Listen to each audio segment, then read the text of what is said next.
Starting off here on Daybreak, we have Oz versus Naniwa in the top right-hand position. The red Protoss, it is Fnatic Raid Call's very own Oz. This guy is up 1-0 in the series, and let me tell you, he is looking really, really good. Now, that last game was heavy mind games. I mean, that is taking it to the next level, going on assumption after assumption, saying, okay, I know you're actually really casted into this role. I know you're going Stargate and you're not going to actually stop.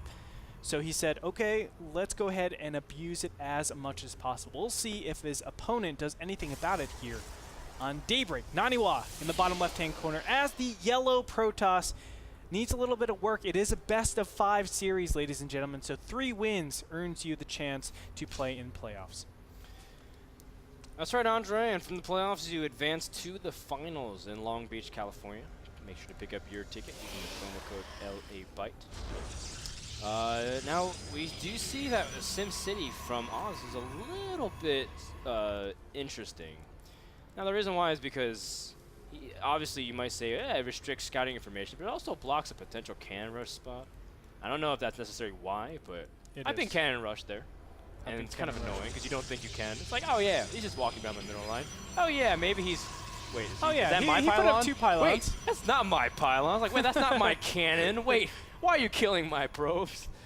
And I was like, that's not supposed to happen. Now, how it could go wrong, very, very wrong, is if the probe gets over here and then gets on by.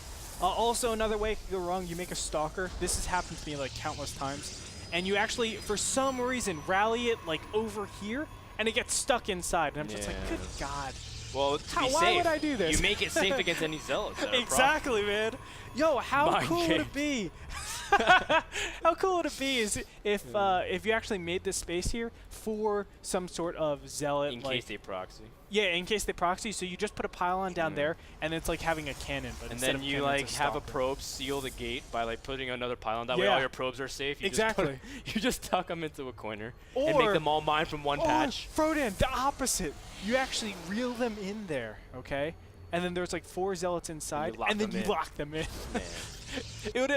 You know, it's a losing position either way. Yeah, you probably won't win, but at least you look like a badass. Yeah.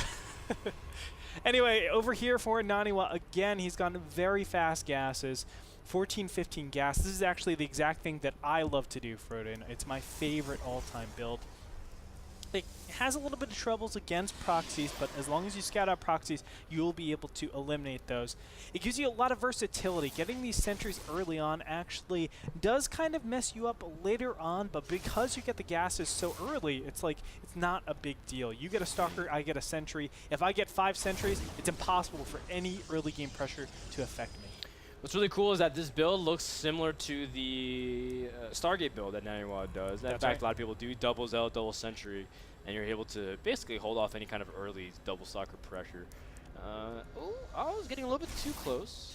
Yeah. Naniwa actually having a little P-Street and not force fielding him in. The reason why he doesn't force field there is because it could be 4-gate pressure. In that case, you need to save up all your sentry force fields. Yeah, so nice call by Naniwa. Trying to see if Oz is going for anything kind of sneaky, and he does manage to get in there and scout the double gateways and probably counsel. The Stalker was on guard, but he was kind of sleeping on the job. No, I can fix this, I swear! I got him! Oh, he doesn't see this Twilight Council, though. Oh, this is actually really suspicious to me. I mean, not suspicious, but this is kind of weird. Both players going Twilight Council, and Daybreak is not a map known for Twilight Council play. Of course, Dark Shrine is on the way, but Blink, which is probably more important to me, why would you ever go Blink on a map like Daybreak? Now, tough to enter the main. Yeah, exactly. I mean, this is the only spot you can enter right here, and it's like right next to the ramp. You can always go up the ramp. Yeah, that's true. That's true. That's true. Or you can get a warp prism and drop it there and blink out. Oh. Yeah, how about Mind games, bro. Actually, that was like a big thing of like why I remember Day9 said he really didn't like Reapers jumping up ramps to enter bases because it felt so like risky. You always use it to escape. Just go up the ramp. That's right. That's what I do. Yeah. It's actually one of the riskiest things. Reapers are so good in Heart of the Swarm, by the way. They're very, very powerful. Just want to put that out there. Because they have like map hacks on anywhere they go. Yeah, they're like, you can see up the ramp. You actually, seriously, like Reaper Siege tank. Mr. Bitter. Can you imagine? Mr. Bitter got buffed, man. Yeah. That's what it is. I Bitter, how can we help you out? People are saying like Morrow's balancing the game with like all his posts and like Grubby's to help balancing the game. Mr. Bitter with his Reapers. Yeah, he's like, I need Reaper expands to be a lot better. Oh, it was a great way. Now here we see a huge aggression out of Oz. Of course, there's no way that that Naniwa can defend this, but he's got Dark Templars going into the main base. Yep. Oz, oh, he sees that Shimmer. He knows he needs to drop a Robo. He was going to drop it in his main, but instead he's going to opt to move the probe out and drop it somewhere else. In fact, I think it'd be really smart if Oz dropped the Robo like near the Epoxy pylon.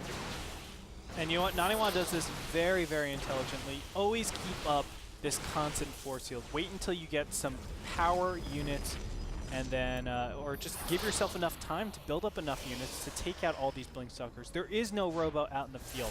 It's very apparent by this one Nexus, and all the units out in the field as well. So Naniwa's doing this perfectly. A Robo should actually produce out an Immortal. This Immortal is going to wreck face.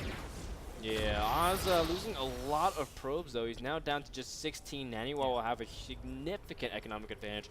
And with Zealous Sentry Immortal, he can stay up there all day. I mean, Oz can pick off maybe the pylon, but really there's nothing he can do. And he's also very limited by the amount of map vision he has, because he can't have observers everywhere unless he risks wasting more resources. By the time this one observer comes out from this robotics facility, 2 Immortals will be out in the field.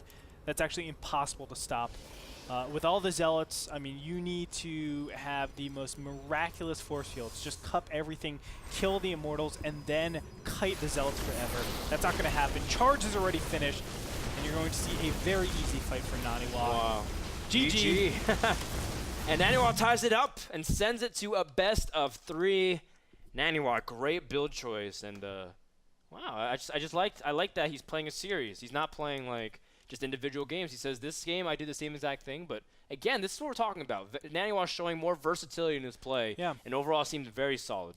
And you know, the sentries really establish you against any early game aggression. You can fend it off if you know what's coming. On top of that, by getting the gases so fast, you're able to do a huge variety of things. Stargate Pressure, Twilight Council, Dark Templar. You can do Robo. There's so many different things. He can even go Colossus Pressure. Right there, if we see a Colossus game, or excuse me, Colossus all in. Right there, if he does that in this series, battle cruiser pressure. Hey man, I've done it before. That's right, with Warhounds. You won that game. I know, man.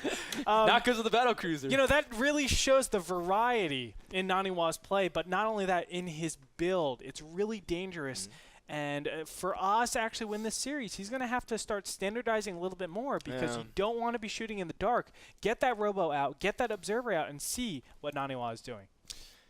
Before we remind you about the sponsor, we want to talk about the finals. December 8th to 9th in Long Beach, California. $20 coupon if you use the promo code LABYTE at checkout. It's on Ticketmaster. You can search it up there, or you can just go to NESL.tv for all of our information.